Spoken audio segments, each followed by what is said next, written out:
Salut tout le monde. On va en parler sur tous les matchs du week-end. On va commencer par Wolverhampton. Wolverhampton a gagné face à Bournemouth sur le score de 1-0. Un but de Mateus Cunha pour les Wolves, un carton rouge d'Ilya Zabarny pour les Cherries, donc le surnom de Bournemouth. Donc première période, ça a été bien, mais sans plus. Alors, on a la possession de balle, on s'est créé des occasions, pareil pour Bournemouth. Pareil pour nous, pareil pour Bournemouth. Jusqu'à que Ilyas Barney a fait une faute horrible sur Aït-Nouri. Résultat, bon, ça a été un carton jaune, mais l'arbitre est allé consulter la VAR. Et résultat, pas de carton jaune, mais carton rouge. Bournemouth se trouve à 10 contre 11. Après ce carton rouge, signé Zarbani, 5 minutes plus tard, on inscrit le but du 1-0 signé Mateus Cunha.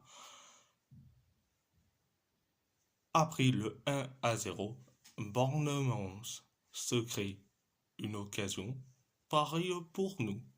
Donc c'était la première période.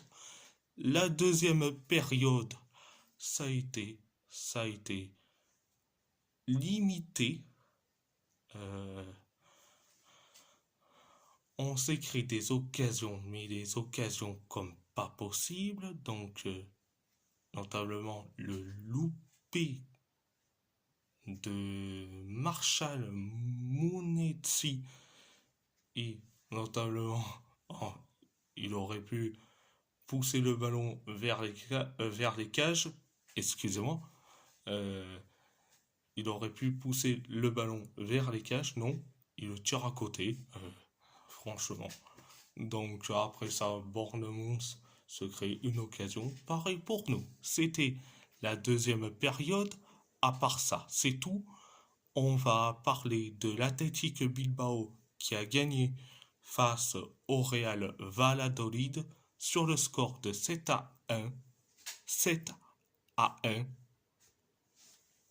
Un but de Mikel Jaoré Guizard, un doublé de Nico Williams, un but de Marwan Sanadi, un but d'Oyan 107, un but de Gorka Guruzeta et un but d'Iñaki Williams pour l'Athletic Bilbao, un but de Mamadou Silla, un carton rouge de Stanko Jooric pour le Real Valladolid. Première période, ça a été mais bien, voire ultra bien, voire formidable, voire phénoménal. Donc, 10 minutes après le coup d'envoi de la première période, on inscrit le but du 1-0 signé Mikel Jaoré Guizard, donc sur une passe de Nico Williams. Donc après le 1-0, on s'est créé quelques occasions. Donc l'occasion de Jaoré Guizard qui a été énorme. Après, on s'est créé quelques occasions. On pareil pour le Real Valladolid qui ont certes inscrit un but, mais malheureusement refusé parce qu'il y a eu donc hors-jeu. Après le but refusé, 1 minute plus tard, on inscrit le but du 2-0 signé Nico Williams. Après le 2-0, 8 minutes plus tard, on inscrit le but du 3-0, signé Marwan Sanadi sur un centre merveilleux de Yuri Berchiche. Donc, après le 3-0, t'arrives au temps additionnel de la première période. Corner, Nico Williams tire le corner, ça atterrit sur Jaureguiza. Jaureguiza qui fait une passe décisive merveilleuse vers Oyen 107. Et Oyen 107 marque le but du 4-0. Donc c'était la première période. La deuxième période, ça a été bien. Ça a été bien.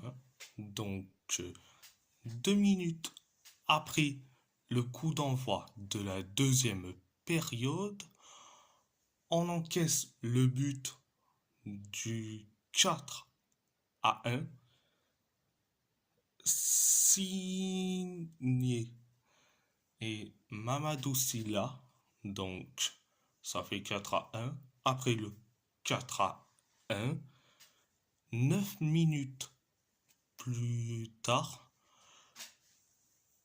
Stanko Djuric s'est pris un carton rouge. Donc après sa faute, à la limite, je dirais pas horrible, mais une faute assez bête de Djuric sur Oyen 107. Résultat, carton rouge. Valladolid se trouve à 10 contre 11. Et après, 10 minutes plus tard, on inscrit le but du 5-1. 5-1. Signé Nico Williams. Donc, après le 5-1, 3 minutes plus tard, on inscrit le but du 6-1, signé Gorka Guruzeta. Donc, après le 6-1, bon, on s'est créé quelques occasions, pareil pour le Real Valladolid, donc 2 occasions, pas plus, jusqu'à que on inscrit le but du 7-1, signé Iñaki Williams. Iñaki Williams. Donc, voilà. C'était la deuxième période. La deuxième période, à part ça, c'est tout. À part ça, c'est tout. On va parler du PSG. Le PSG a gagné à l'arraché face à l'Olympique Lyonnais 3-2. Un but de Ryan Cherki et un but de Corentin Tolisso pour les Lyonnais. Les Lyonnais, donc un doublé d'Ashraf Hakimi, un but d'Ousmane Dembélé pour les Parisiens.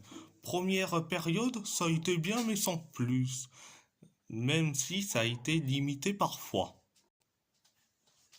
On se crée des occasions, double occasion, donc l'occasion de Dembélé, mais captée par Clinton Mata.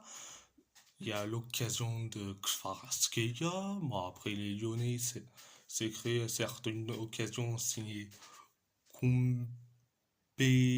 Donc, bon, après, nous, on s'est créé des occasions. Pareil pour les Lyonnais.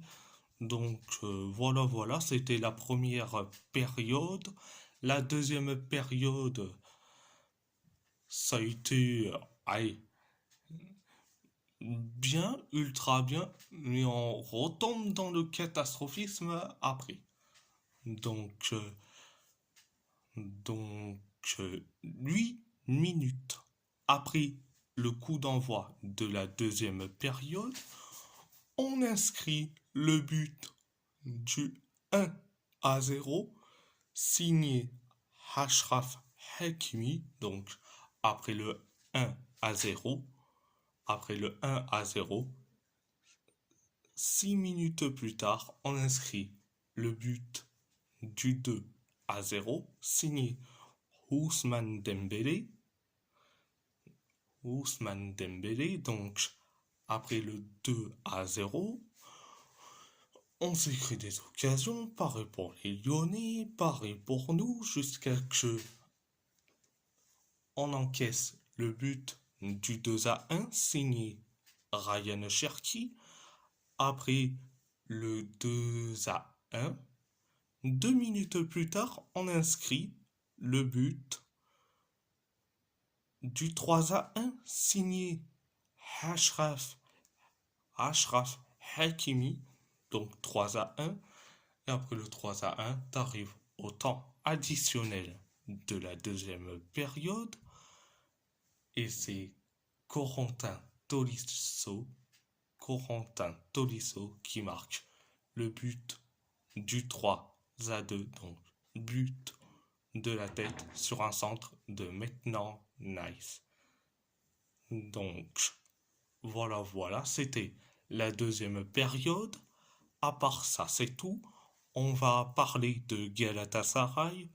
Galatasaray, Galatasaray a fait un match nul face à Fenerbahçe sur le score de 0-0. Première période, ça a été limité, voire catastrophique. Donc, Fenerbahçe s'est créé des occasions, pareil pour nous, jusqu'à ce qu'on encaisse un but, mais malheureusement refusé après la faute de Szymanski sur Muslera.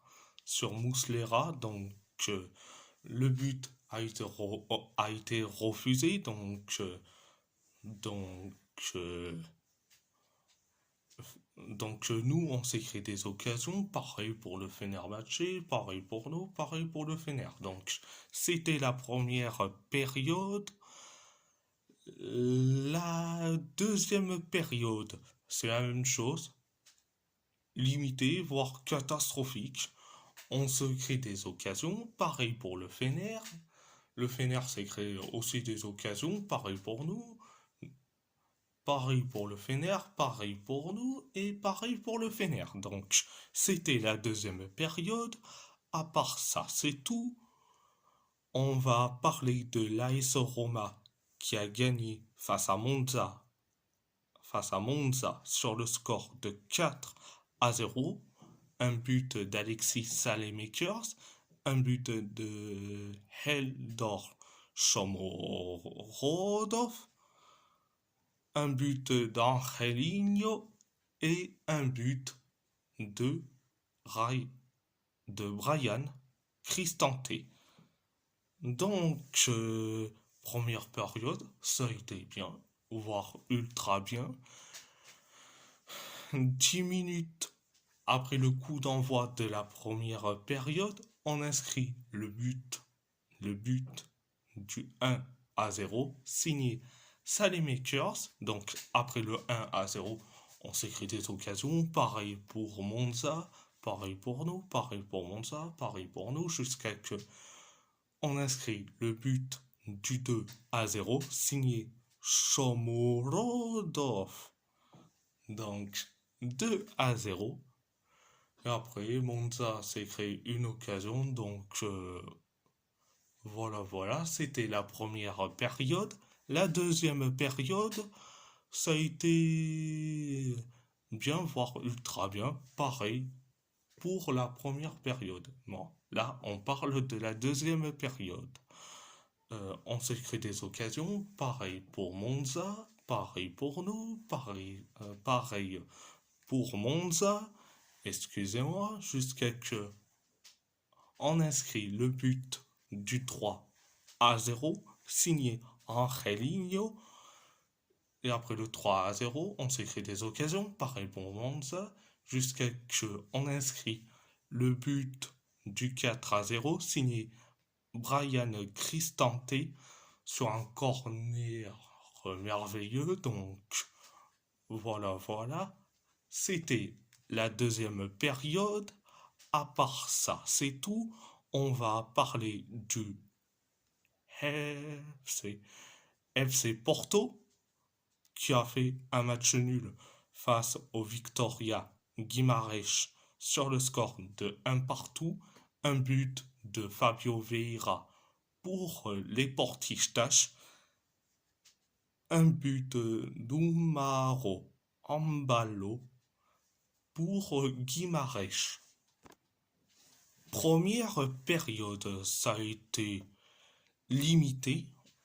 Alors, on a la possession de balle, on s'est créé des occasions, pareil pour Guimarães, pareil pour nous, pareil pour Guimarães. On a fait celui qui se crée le plus d'occasions, en gros. C'était la première période. La deuxième période,